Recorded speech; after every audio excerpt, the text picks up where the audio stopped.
Bienvenue à l'épisode 3 de notre série Back to Basics Sustainability. Lors des 2 précédents épisodes, nous avons vu la planète Terre et nous avons vu l'énergie. Nous allons aujourd'hui nous focaliser sur les changements climatiques. En effet, l'activité humaine provoque des changements climatiques. Il est important de les comprendre, de savoir d'où ils viennent, pour comprendre, pour savoir ce qu'il faut faire pour le futur. La météo, c'est l'état de l'atmosphère décrivant par exemple le degré auquel elle est chaude ou froide, humide ou sèche, calme ou orageuse, claire ou trouble. Le climat, c'est l'état habituel de la température, de l'humidité, de la pression atmosphérique, du vent, des précipitations et d'autres motifs météorologiques dans une zone de la surface de la Terre pendant longtemps. En termes simples, le climat, c'est la condition moyenne depuis une trentaine d'années. Il existe de nombreux composants à la météo qui comprennent la température, chaud ou froid, sèche ou humide, c'est-à-dire l'humidité, la pluie, la grêle, la neige, le calme ou la tempête, s'il y a du vent, s'il y a de l'orage, nuageux ou clair, les inondations, les canicules et plus encore. Bref, lorsque vous regardez hors de votre fenêtre, un jour et une heure donnée, ce qu'on voit, c'est la météo. D'après Köppen, qui était un climatologue germano-russe qui a publié la classification en 1884, les 5 principaux types de climat sont tropical, sec, tempéré ou modéré, continental et polaire. Le climat polaire a de longs hivers, généralement très froids et des étés courts. Les climats polaires sont définis comme la température la plus chaude de n'importe quel mois de l'année est inférieure à 10 degrés centigrades ou 50 Fahrenheit. Par exemple, près des pôles nord et sud. Les climats polaires sont divisés en 2 types, les climats toundra et les climats ice cap. Les climats continentaux ont une température moyenne supérieure à 10 degrés centigrades, 50 Fahrenheit, dans leurs mois les plus chauds, et une moyenne de mois la plus froide en dessous de 0 degrés centigrades, 32 Fahrenheit. Celle-ci se produit généralement dans l'intérieur des continents et sur les côtes supérieures, qui est normalement au nord du 40e parallèle. Dans l'hémisphère sud, ces climats sont extrêmement rares, en raison de plus petites masses de terre dans les latitudes moyennes et l'absence presque complète de terre entre les 40e et les 60e degrés sud, existant seulement à quelques endroits dans les terres hautes. Les climats tempérés ou modérés sont définis comme ayant une température moyenne supérieure à 0 dans leurs mois les plus froids, mais inférieure à 18 et au moins un mois supérieur à 10 centigrades. La température moyenne de moins 3 centigrades coïncide à peu près avec la limite équatoriale du sol gelé et du couvert de neige qui dure un mois ou plus. Les climats tempérés comptent 4 saisons. Certains de ces pays, c'est la majorité des climats de l'Europe qui sont sous modérés ou tempérés. Les climats secs se caractérisent par la quantité de précipitations annuelles inférieure à une valeur seuil qui rapproche l'évapotranspiration potentielle. Ce type de climat est défini par très peu de précipitations qui ne correspondent pas aux critères polaires d'aucun mois avec une température moyenne supérieure à 10 degrés. Ils n'ont qu'une ou 2 saisons, comme l'Arabie saoudite et de nombreux pays africains par exemple. Les climats tropicaux sont caractérisés par des températures élevées constantes, au niveau de la mer et de basse altitude bien sûr. Les 12 mois de l'année ont tous des températures moyennes de 18 degrés ou plus, et généralement des précipitations annuelles élevées. Les climats tropicaux n'ont que 2 saisons, sèches et humides. Un exemple de lieu avec un climat tropical, c'est la forêt amazonienne au Brésil. La latitude, le sol, la hauteur, l'altitude peuvent changer le climat d'un lieu. Il est également important de noter que si les océans ou d'autres grands plans d'eau sont à proximité, les climats sont le plus souvent classés par température et précipitation. Bien sûr, chacun de ces 5 types de climat est subdivisé et régionalisé car de nombreux paramètres contribuent à la classification. La classification Köppen-Geiger, publiée en 1936, compte 30 types de climat, toujours au sein des 5 types principaux que nous venons d'expliquer. Une serre est une structure avec des murs et un toit principalement faits de matériaux transparents comme le verre, dans lequel sont cultivées des plantes nécessitant des conditions climatiques régulées. La température plus chaude dans la serre se produit parce que le rayonnement solaire passe par le toit et les murs transparents et est absorbé par le sol. Comme la structure est fermée, l'air réchauffé ne peut s'échapper et la température intérieure monte.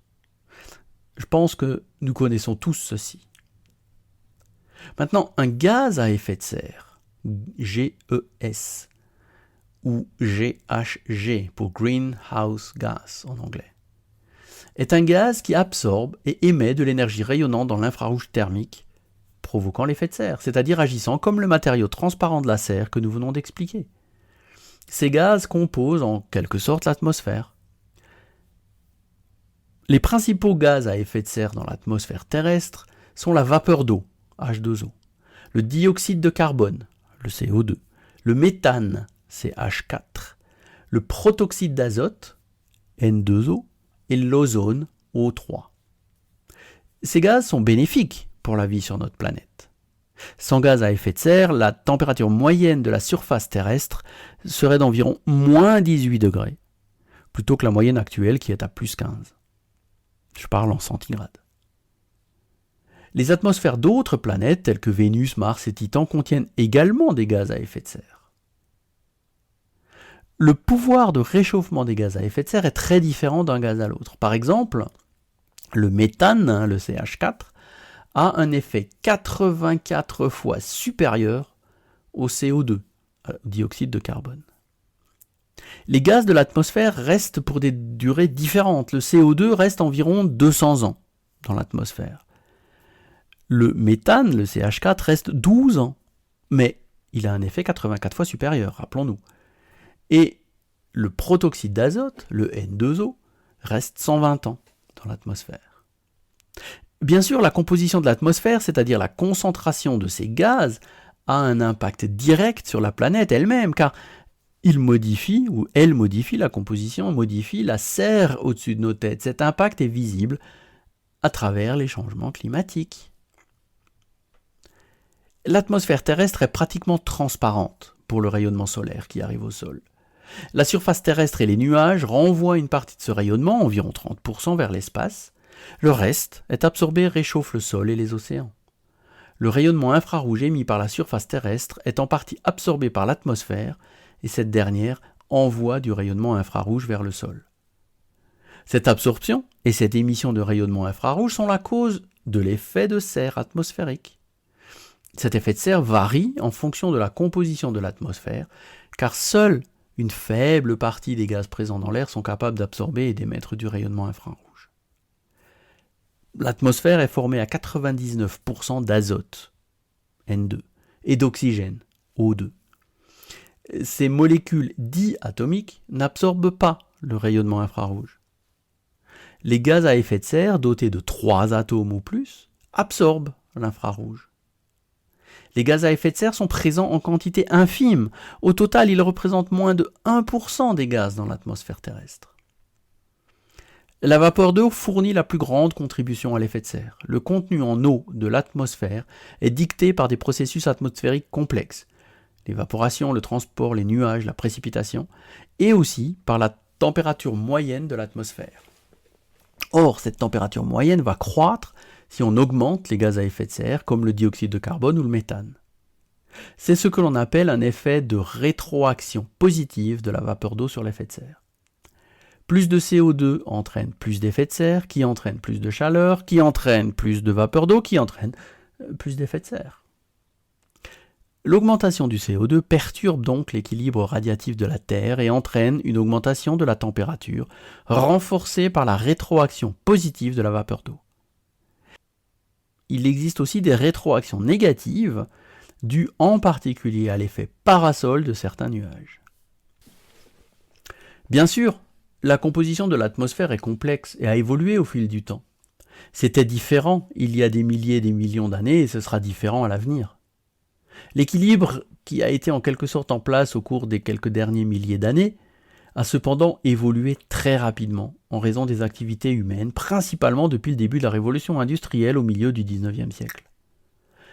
La concentration de dioxyde de carbone dans l'atmosphère, par exemple, est passée de 280 ppm en 1750 à 419 ppm en 2021. ppm, c'est parts par million. Même si cela ne semble pas beaucoup, il s'agit d'une augmentation de 50% en 250 ans.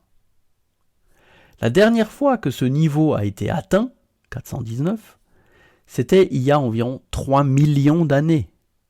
Ce qui signifie que la vie était tout à fait différente sur Terre, et qu'aucun être humain n'était là pour en être le témoin.